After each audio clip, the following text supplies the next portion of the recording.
pessoal, tudo bem? Mais um Minuto de Gestão Pública com Cláudia Pereira. Dessa vez nós trouxemos aqui o professor Ricardo Schneider, que é do Ministério Público de Contas. Ele é mestre, doutor, professor. E o tema de hoje será a contratação direta sem licitação. Com a publicação da nova lei de licitações, muitas novidades foram trazidas com a nova lei. E uma das questões que preocupam os gestores é em relação à contratação direta. Então, professor, com a publicação da nova lei, já começa a valer essas inovações, essas novidades? Olá, professora Cláudia. Inicialmente eu queria agradecer pelo convite formulado pela queridíssima amiga, professora Cláudia Pereira, que está à frente da SEGAP já há muitos anos, promovendo cursos e eventos relacionados à licitação aqui no estado de Alagoas, e que agora, com essa iniciativa do Minuto Gestão Pública, do Cada Minuto, ela adentra, com mais força ainda nessa seara, promovendo o aprofundamento e os debates tão importantes para essa temática. E respondendo à sua pergunta, professora, de fato, primeiramente eu concordo que a lei de licitações ela traz algumas mudanças, ela traz algumas novidades, mas não tantas. A própria doutrina já há algum tempo vem se debatendo sobre essas possíveis alterações que virão com a lei nova, e uma das críticas é que ela seria um museu de grandes novidades, ou seja, ela apenas consolidaria normas sem trazer muitas mudanças. Por outro lado, ela também traz alguns aspectos que são importantes, O Portal Nacional de Contratações Públicas é uma medida interessante, a ampliação da utilização do seguro é uma medida interessante. Por outro lado, ela amplia a sistemática de inversão das fases que a gente já conhecia do pregão, insere o diálogo competitivo de forma mais ampla. Então a gente observa que, embora algumas coisas já fossem conhecidas, mas a ampliação do seu uso é bem relevante. Da mesma maneira, em relação aos órgãos de controle, ela traz um capítulo específico para tratar do controle das contratações públicas, e isso também é bem importante. Quanto à sua aplicação, a gente teve uma certa discussão inicialmente, porque várias versões circularam, até a versão definitiva que foi aprovada. O dispositivo que trata da vigência da lei é o artigo 191, e numa das versões que circulou, aparentemente, ele estabelecia a opção entre usar a lei antiga e usar a lei nova apenas para licitar. Ou seja, nas versões que circularam, estaria previsto que o administrador público ele teria a opção, no prazo de 2 anos, em continuar com a lei antiga ou passar a utilizar a lei nova. Com relação às contratações diretas, ou seja, contratações sem licitação, essa versão que circulou ela não abordava expressamente essa possibilidade, de modo que, com a vigência da lei, a gente passou a entender que as novas situações proporcionadas quanto à contratação direta por dispensa e inexigibilidade teriam aplicação imediata. Todavia, o texto que foi aprovado em definitivo, ele estabelece que também para a contratação direta haverá esse prazo. Então, em resumo, para facilitar a compreensão, tanto para a licitação como para os casos em que não é necessário licitar, ou seja, dispensa e inexigibilidade, é possível que o gestor público, após a publicação da lei, ele continue aplicando a lei antiga, a 8666, pelo prazo de 2 anos, ou ele pode aplicar já imediatamente a lei nova. Então, nesse prazo que é de adaptação, haverá essa opção. O que é vedado é fazer uma mescla da lei anterior com a lei atual, mas a opção entre um e outro regime está facultada na lei, e é uma medida que eu entendo bastante interessante, embora na prática reconheço que isso pode gerar uma certa confusão. Professor Ricardo, uma das acho que contratações mais comuns que tem, principalmente nos pequenos municípios, são aquelas contratações de pequeno valor. Com a nova lei de licitações, isso vai ser alterado? Existe alguma alteração significativa? Como vai ficar a nova lei de licitações? De fato, professora Cláudia, a hipótese de contratação sem licitação em razão do baixo valor é uma das mais utilizadas. Isso se justifica porque quando o valor do objeto ele é muito pequeno, não vale a pena o gestor público ensejar tantos esforços na elaboração do procedimento, toda a burocracia que um procedimento licitatório exige. Então, em razão disso, a própria lei ela permite uma contratação, digamos, mais simplificada. E isso daí recebeu uma grande alteração por parte da legislação, a começar pelos valores. acompanhando já uma tendência que a gente observava na própria lei de licitações, que tinha ampliado esses valores, na lei das estatais, que já previa um valor semelhante ao que a lei nova estabeleceu. Durante a pandemia também tivemos uma medida provisória que alterou esses patamares. Então, seguindo essa tendência, a lei ela passou a estabelecer que em obras e serviços de engenharia ou serviços de manutenção de veículos automotores, o valor da contratação sendo até R$100 mil, ele dispensa a realização do processo licitatório. Para os outros serviços e outras compras, de outras naturezas, esse valor ele fica estabelecido em R$50 mil. Então a gente tem esses dois parâmetros, R$100 mil e R$50 mil. Um outro valor também que foi definido é para obras e serviços de engenharia relacionados à pesquisa e desenvolvimento. Esse valor ele fica estabelecido em R$300 mil. Então a gente já verifica que há uma mudança bastante significativa. A gente tinha os valores de 33 mil e 17.600, então houve uma ampliação muito interessante. Por outro lado, isso desperta uma atenção maior por parte dos órgãos de controle, porque a gente sabe que para alguns órgãos e para alguns entes, entidades, esses valores eles são muito elevados e eles poderão comprometer a vida, por exemplo, de um pequeno município que depende desses recursos, inclusive nesses montantes, teriam uma necessidade maior. Outras alterações sobre a temática também, que são muito importantes, é porque ela acabou resolvendo algumas questões, algumas dúvidas que a jurisprudência, principalmente do TCU, ela já pacificava, mas é importante que a lei traga isso de forma clara. Por exemplo, você considera no cálculo desse valor o exercício financeiro. Então, todas as compras realizadas durante o exercício financeiro, elas são contabilizadas. Além disso, você considera os objetos da mesma natureza. E esses são da mesma natureza quando as contratações elas decorrem do mesmo ramo de atividade do fornecedor. É outro critério também que a lei deixa agora expresso.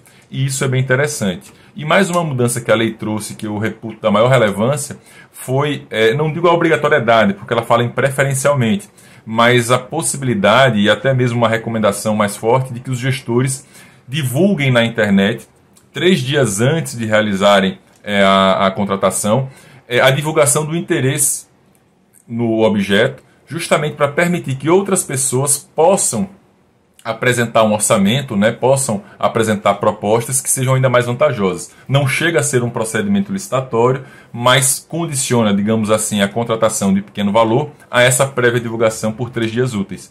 Isso daí, com certeza, poderá favorecer ainda mais a administração pública a obter uma proposta mais vantajosa. Então, essa mudança e essa inovação especificamente, ela é bem interessante. Uma das situações que é bastante comum em Alagoas é os gestores novos encontrarem os municípios desguarnecidos, às vezes em situação de calamidade. Como é que fica essa situação da contratação emergencial? Na nova lei de licitações, houve alguma modificação relevante em relação a isso? Ou, no caso, por exemplo, da pandemia também, existe na nova lei de licitações algo que possa proteger o gestor, alguma mudança significativa em relação a isso? É verdade.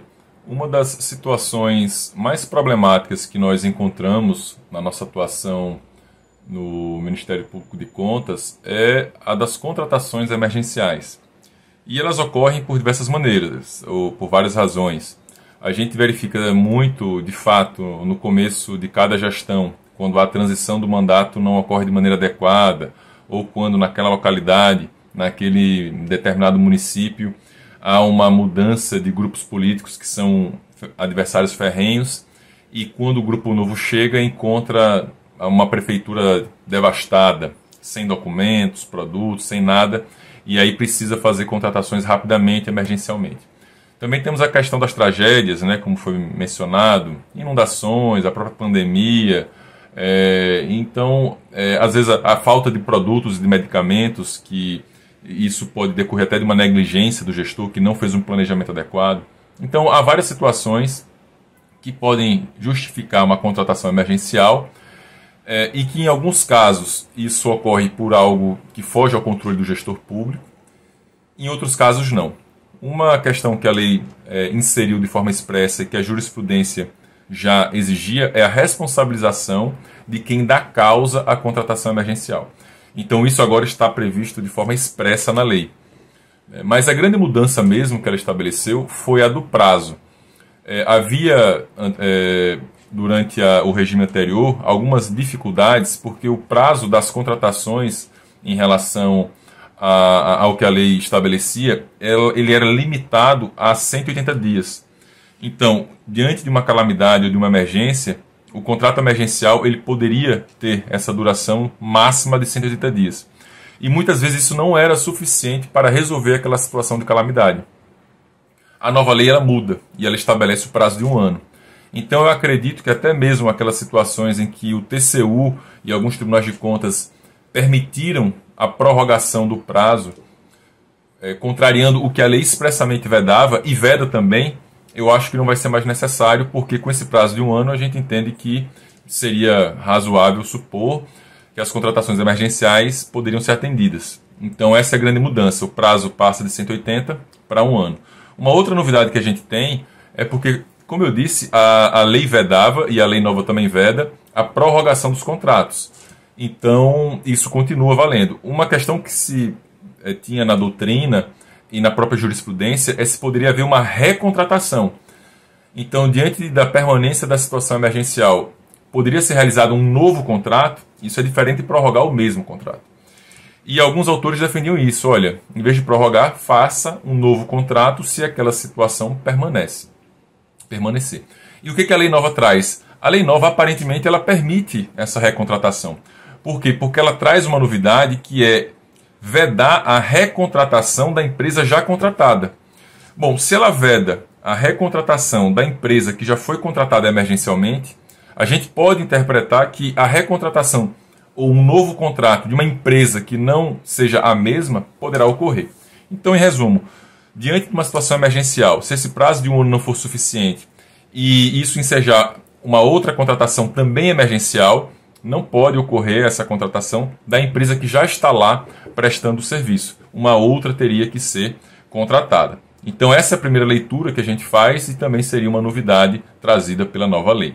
Pessoal, vamos para um rápido intervalo e voltamos daqui a pouquinho. Os processos licitatórios em órgão público são sempre motivo de dor de cabeça. Controlar tudo que envolve esses processos é praticamente impossível. O Licite Legal surge como uma ferramenta imprescindível para resolver os problemas dos processos administrativos, incluindo as licitações. Com ele, você armazena os documentos na nuvem sem risco de extravio.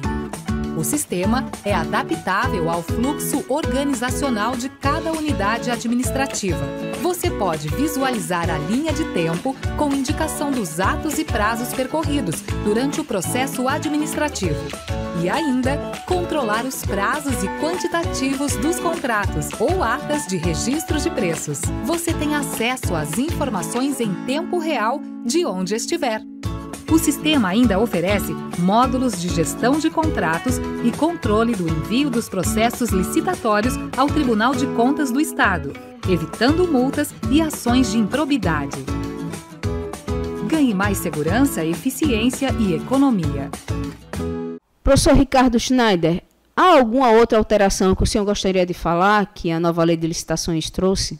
Veja, professora, há outras mudanças na lei em relação às hipóteses tradicionais de dispensa e de inexigibilidade, que logicamente a gente não tem como, num espaço mais restrito, falar sobre todas, mas uma situação que não era prevista na lei anterior e que a lei nova trouxe, e que é uma hipótese de contratação por inexigibilidade, é a do credenciamento.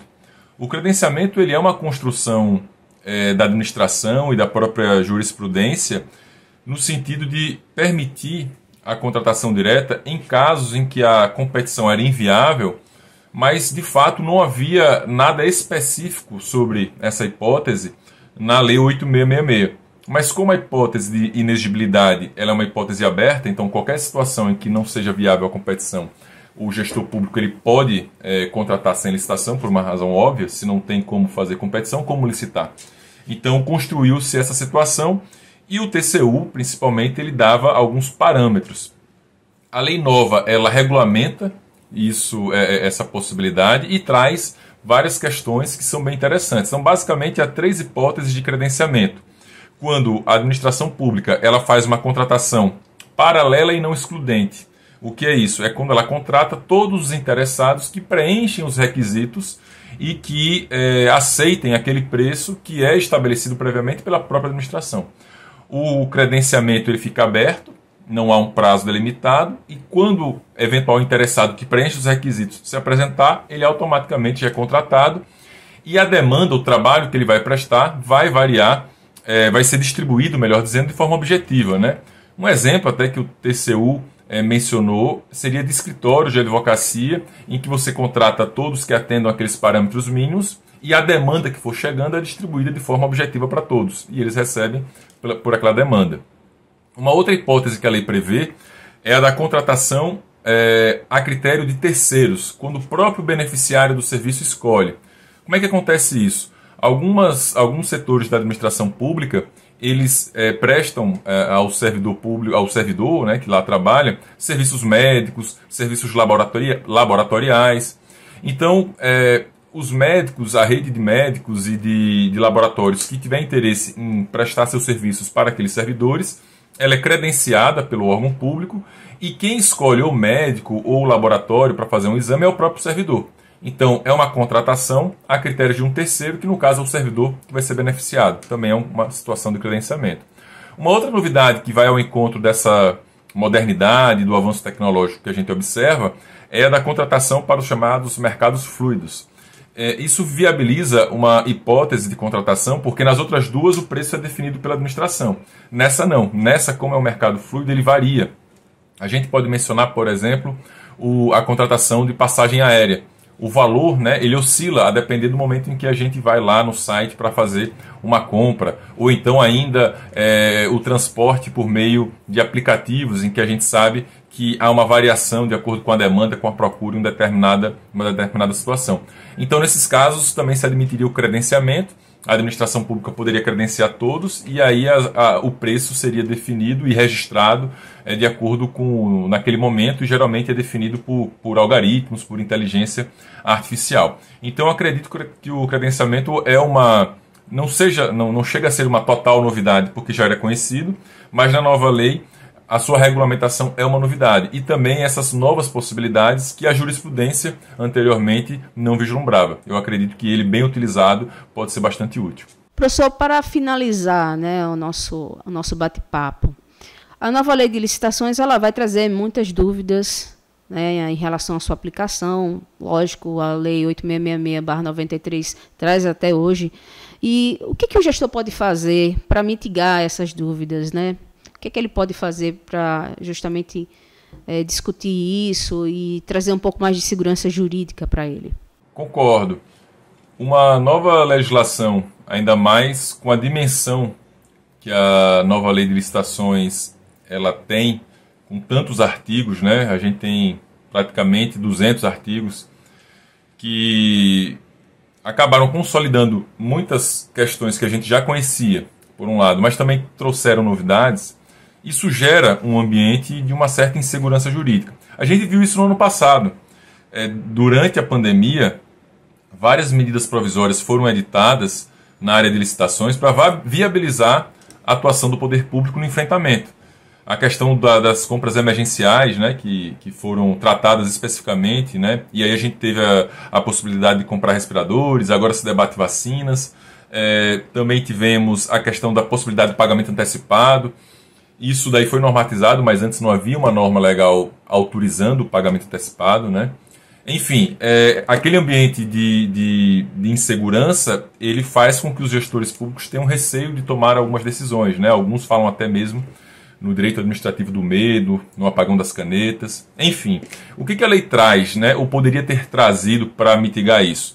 Um dispositivo que eu reputo que poderia ter ajudado, mas acabou sendo retirado no Senado. Ele tinha sido aprovado na Câmara, mas na redação do Senado ele acabou sendo suprimido.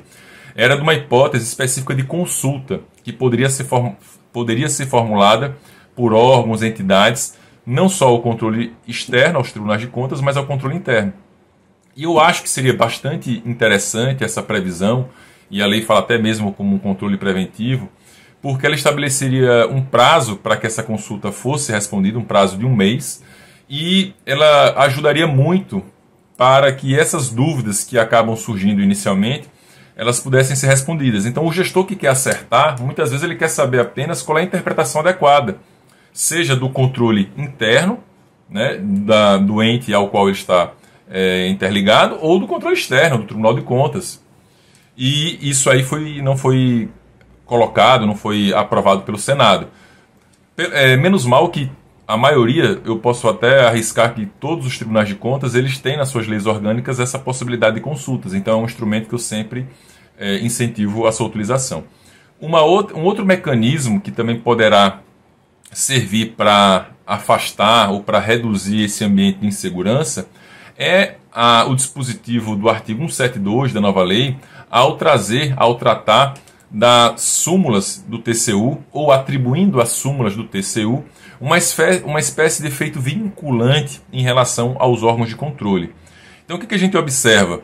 Esse dispositivo ele passa a prever uma sistemática de precedentes administrativos, em que o Tribunal de Contas da União, ao editar uma súmula relacionada à interpretação de uma norma jurídica da Lei de Licitações, esse entendimento ele deve ser aplicado, deve ser observado por todos os órgãos de controle. E aí, quais são os órgãos de controle? Seriam aqueles das 3 linhas de defesa que nós temos na própria Lei de Licitações. E isso abrangendo as 3 esferas. Há muitas críticas em relação a esse dispositivo. Eu não sei, inclusive, se esse dispositivo vai ser sancionado ou vai ser vetado, mas ele foi aprovado pelo Senado também. Eu, particularmente, não reconheço nenhuma inconstitucionalidade. Entendo que ele é muito útil e necessário e poderia servir para dar uma segurança jurídica. Afinal, em relação às normas gerais de licitação, nós temos uma lei nacional que deve ser aplicada por todos os entes da federação de maneira idêntica. Não faz sentido, no meu ponto de vista, que uma determinada empresa que participe de uma licitação no estado de Alagoas receba um tratamento específico ou tenha um tratamento, uma interpretação em relação à lei de licitações, e quando ela vai no estado vizinho de Pernambuco ou de Sergipe, lá ela tenha ou receba um outro tratamento da administração, porque o seu tribunal interpreta a mesma lei em relação às normas gerais de maneira diferente. Isso realmente causa uma certa espécie, e eu acredito que poderia resolver ou pelo menos mitigar a situação de insegurança jurídica caso esse dispositivo venha a ser mantido. Professor Ricardo Schneider, muito obrigada pela sua participação, é uma honra tê-lo aqui. Então, professora, eu aproveito para agradecer mais uma vez pelo espaço, pela oportunidade, para parabenizá-la pela iniciativa, mais uma iniciativa em prol dos estudos da Lei de Licitações, das temáticas relacionadas à administração pública, e eu acredito que esse trabalho que vem sendo desenvolvido, ele é fundamental para que a gente tenha um aperfeiçoamento da administração pública, que por conseguinte vai prestar um melhor serviço público para toda a sociedade, para o cidadão e para todos nós. Então, parabéns por essa iniciativa, faço votos de que esse trabalho continue, perdure, e estou aqui à disposição para em outros eventos, outras situações, a gente poder voltar a debater temas importantes do direito público. Muito obrigado mais uma vez. E, pessoal, até a próxima semana com mais Minuto Gestão com Cláudia Pereira. Até breve.